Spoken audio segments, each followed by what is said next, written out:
तू ही डंका। जिस तरह से काई जमी हुई होती है पानी के ऊपर, और पानी नज़र नहीं आता है,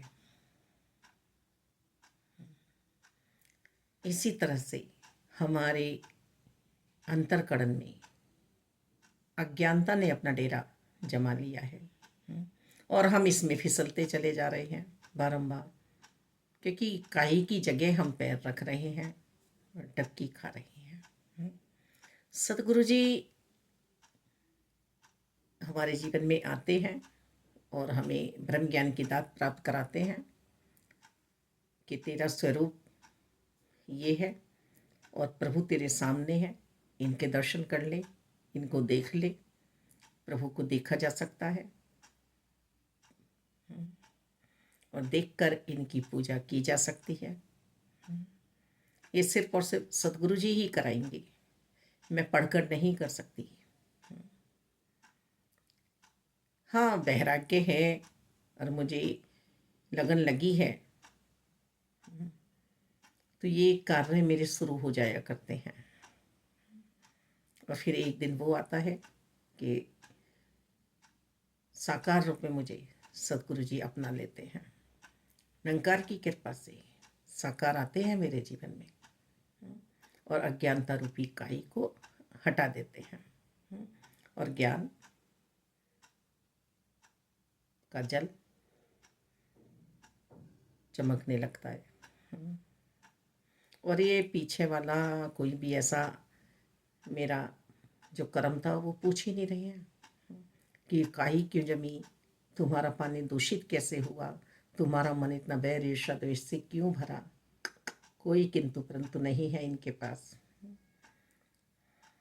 रात ही एक वाक्य हुआ बच्ची के साथ, खांसी बहुत तेज उठ रही थी और बच्ची ने जो है एक कप सिरप रखा हुआ था, जल्दी से उसमें से दवाई समझकर पी लिया। रात के 2-2:30 बज रहे थे। अब वो जो सिरप मुंह में डाला तो वो सिरप नहीं था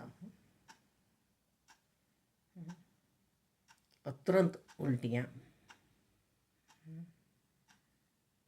तो लेबल तो उस पर कफ सिरप का था। अब भूले कि मैं आके दासी ने मुंह में भी डाला। क्या उसने फिर काम किया? खांसी बंद हुई और उल्टियाँ हो गई, तबीयत बिगड़ गई। कहने का क्या तात्पर्य है यहाँ पर कि हम मानव चोले में आए हैं। सिर्फ मानव चोला ही ना दिखे हमारा, अंदर का पदार्थ भी हमारा शुद्धता वाला हो। ज्ञानी जन कहलाए हम, और सिर्फ कहलाए नहीं, कर्मों में भी चमकना चाहिए ज्ञान हमारा, जो आत्मज्ञान हमें हुआ है। चलता फिरता संत, मंदिर मस्जिद गुरुद्वारा चर्च हुआ करता है, जहाँ भी है वो मुबारक है। जो समय है मुबारक है, जहाँ बैठा हुआ है मुबारक है वो स्थान। फिर यदि लेवल ऊपर जल का है और अंदर उसमें जहर भरा हुआ है और हम उसे पी लें जल समझ के, तो क्या होगा हम सभी जानते हैं। जलन होगी और फिर मौत के पास हम पहुंच जाएंगे। हो सकता है मौत आए उसी पल या कुछ समय बाद आए, तड़फन हो जाएगी। तो शरीर हमारा सुंदर है और अंदर हमारे ज्ञान नहीं है, ब्रह्मज्ञानी नहीं है, परमात्मा की पहचान हमें नहीं हुई है, छठे तत्व भी हम नहीं पहुँचे हुए हैं। तो हमारा आना जाना ऐसे ही रहा। मानव देह भी पाई, उसके ऊपर से सुंदरता भी पाई, और ऐसे ही गवा दिया इस समय मैंने। और एक ऊपर तो लेवल है, जहर लिखा हुआ है और अंदर उसमें अमृत जल है, अमृत है। अब ज्ञान मुझे है नहीं, पढ़ाई मैंने करी नहीं है, पी लिया। दूसरे ने मुझे समझाया भी आकर, पर मुझे तो अमृत पी के अमरता प्राप्त हो गई, शुद्धता आ गई मन में, ज्ञान की प्राप्ति हो गई।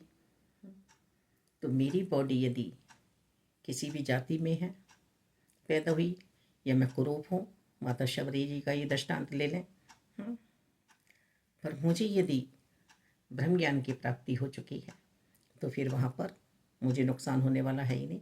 ऊपर चाहे जहर लिखा हुआ है। तो ये सतगुरु जी ही हैं जो मेरी निरंकार से पहचान कराते हैं, और मैं विस्तार में रहूं। ये विराट है, विशाल है, और मेरे शरीर रूपी ब्रह्मांड में समाये हुए हैं, विराजमान है। ये हर पल मुझे ध्यान रहना चाहिए।